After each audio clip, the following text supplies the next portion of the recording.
Hey guys, this is Lena and I am the owner of channel Pipe Cleaner Crafts Beam. It has over 6 million subscribers and over 2 billion views. And today I will reveal you the YouTube formula. And I promise you that you will hear in this video things that no one has ever told you before. So stay tuned. Let's take a look at a couple of case studies. Here is one case study. You can see that the impressions are on the rise. This is an old video. I uploaded it a few months ago. It is shorter than 10 minutes and it has a very low retention. However, what happened? How come it's getting views? The thing is that since the January it was placed, apparently it was suggested, since it was labeled as a kids video, and as a result, the CTR is on the rise. So we have a video which is short, poor performance. However, because of the CTR, is getting the views. Now, there is another video. This video is also very old and it's still somehow getting views. Why? It's a short video, has a low retention, but it has a apparently relatively high CTR in the suggested, because in the browsing features it's actually very low, like 3%. I believe maybe the topic is attractive as well.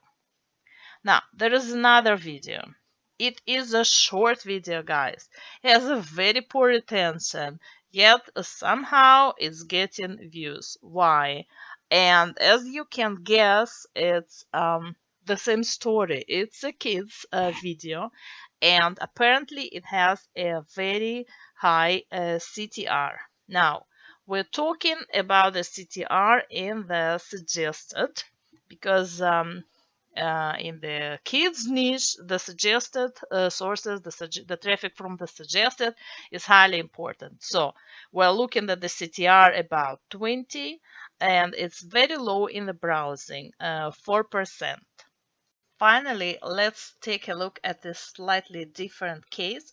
This video is longer than 10 minutes. As a result, it's automatically getting a slightly better retention, and as a result of this combination it's getting more views, at least upon upload. But I can tell you that if the CTR will remain low, you are not going to get the retention, you're not going to get the impressions. YouTube will give up on you. Now, here is what you learn from all that. So guys, these are the most important parameters: the length of the video, the retention, then separately the CTR and suggested and CTR and browsing. Like, guys, never look at the general CTR. You have to look what's going on specifically in browsing and suggested, and I'll explain you why. My key conclusion is that once in a while, maybe once a week, once a month, YouTube is adjusting the parameters. For example, if 3 months ago it was enough for a video to go viral with a browsing CTR of 5, then 3 months later it may be no longer 5 but 7. Why? Because YouTube is looking at you, at your direct and semi-direct competition, and because people keep improving all the time, there is a lot of plagiarism going on. As a result, people get better at thumbnails. So the CTR keeps improving. For example, it may also get worse, by the way, but if the CTR improves, then a video, then a CTR that was enough to get views 3 months ago may no longer be enough to get views today. So that's why you have to know which video today is getting views and what's the CTR in the browsing features. By the way, I strongly believe right now that the browsing feature CTR is probably the most important metric, because The suggested CTR somehow is always quite high for me, but it's a different story for the browsing features, and that's why I suspect that it's for everyone. So guys, this is number one lesson that you need to take from this video. Go see how your videos are performing in terms of browsing CTR and see if you can improve something. By the way, my definition of CTR includes the quality of the thumbnail, the title, and obviously the topic. It's just that in some niches, on some channels, the title, the topic are less important, but in some niches, it's actually the opposite. However, this ratio is different for every niche, and the problem is it keeps adjusting itself, and that's what you need to pay attention to. My impression is that every video gets a score, and the score is based on the link retention and then CTR, and specifically the CTR of the browsing features. And based on that score, YouTube will decide how many impressions to allocate you. Therefore, if you have a video with a very good retention, you may want to try to improve the browsing CTR, I mean the thumbnail, the title, and see if you can improve it in the browsing features, because after a while YouTube will recalculate the score and you may actually start getting more impressions. As I see it, YouTube has a minimum requirement towards the CTR, for example, browsing CTR at any given moment, and it depends on the niche. For example, in my niche today, the minimal requirement could be 5%, and tomorrow it could be 10%, and for you it could be something else, because you are in a different niche and in a different cluster. And I believe that YouTube is looking at clusters of channels. Therefore, it's extremely important for you to understand where is your suggested traffic come from, and you have to look at these videos and try to figure out more or less what's the retention there and the CTR. Now, with the retention, I think it's quite simple.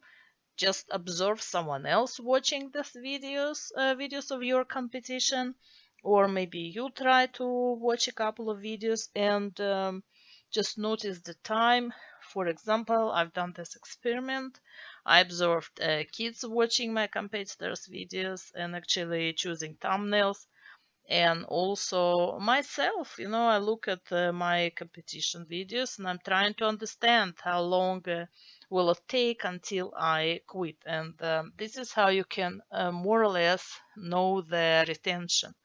Now, if you see that they are getting views, then it's a combination that the CTR also must be high. However, what I've noticed that sometimes the score or the weight of each of these factors um, may differ. Sometimes YouTube seems to give more weight to the retention, um, and then the CTR gets like less weight. However, the impressions are still great. And sometimes the CTR is highly important, and you've seen a couple of examples. What I also have noticed that the same thumbnail may perform differently for different videos. And I think it has to do with the retention.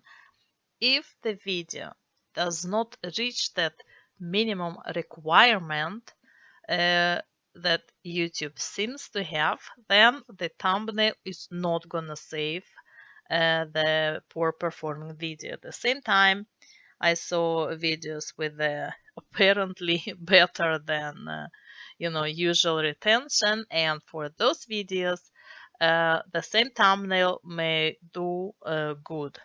I know a YouTuber who hasn't published anything in longer than a year, and yet somehow one of her old videos just went viral. So what I think happened is that that video is short, and the CTR probably was high in the first place. However, I think that a year ago, YouTube gave more weight to the high retention than the CTR, and now a year later, I believe that that was recalculated, and this is how the weight has shifted towards the CTR. So the same video with the probably not great retention was able to get millions of views thanks to the viral thumbnail, to a good thumbnail. I did not discuss the topics of the video here, but I assume that we are talking about videos that appeal to a wider audience because very specific niche videos clearly cannot expect many views despite of having a great retention and maybe the best possible CTR for that specific niche. In any case, when you are looking at your competitors or just channels, when you are looking at the at the best performing videos, viral videos, apart from the music videos, by the way, they must have gotten many impressions for one of these reasons. If either the retention was fantastic or the thumbnail and the topic, of course, I mean the title, of course. So at the same time, when you are look at videos that don't perform, look at them as well and try to understand if it's the retention or the CTR. I mean, again, we're talking about videos that have a potential to appeal to a wider audience. That's why when I hear that you only should compete with yourself, you should not look at your competitors, I could not disagree stronger because I think it is your job to figure out what is your minimum requirement. I mean, not yours, the YouTube's minimum requirement towards your retention and CTR. And YouTube has most likely clustered you with other channels. I don't know, similar channels. I don't know how similar they are to you, but there is certainly a cluster, and YouTube will compare you to these channels. By the way, if most of your views are from the browsing features, then you cannot expect your CTR to be high. In my case, very high CTRs usually occur when I get nearly 100% of my traffic from the suggested videos. You should also know that very subtle differences or subtle changes in your thumbnail can cause a huge difference in terms of CTR.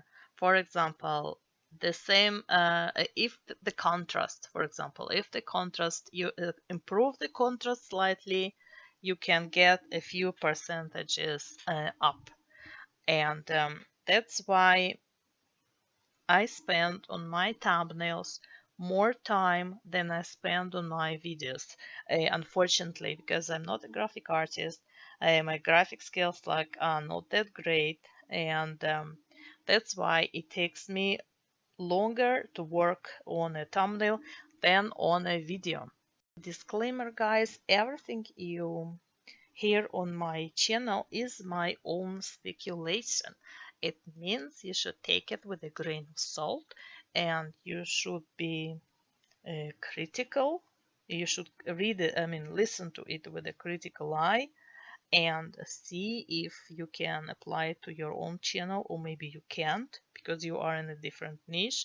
And there are certainly many other factors that YouTube takes into account, which I don't discuss here, such as, I don't know, sharing on WhatsApp and, I don't know, comments, likes. Actually, I don't believe that comments or likes have any influence on a video, but Anyway, I'm not discussing these factors here. There is so much more I want to cover, but I think it's just impossible to discuss it all in one video. I can talk forever. Um, you can ask your questions in the comments. I would love to know what you think about these videos. I want to know what questions I can answer. Um, I don't know how many of you actually analyze videos of your competitors, how closely you follow your competition. I can tell you that my growth was possible thanks to constant analysis and monitoring of my competition and channels that are somehow related to me. Anyway, see you soon, guys. Thank you for watching and please subscribe if you haven't yet.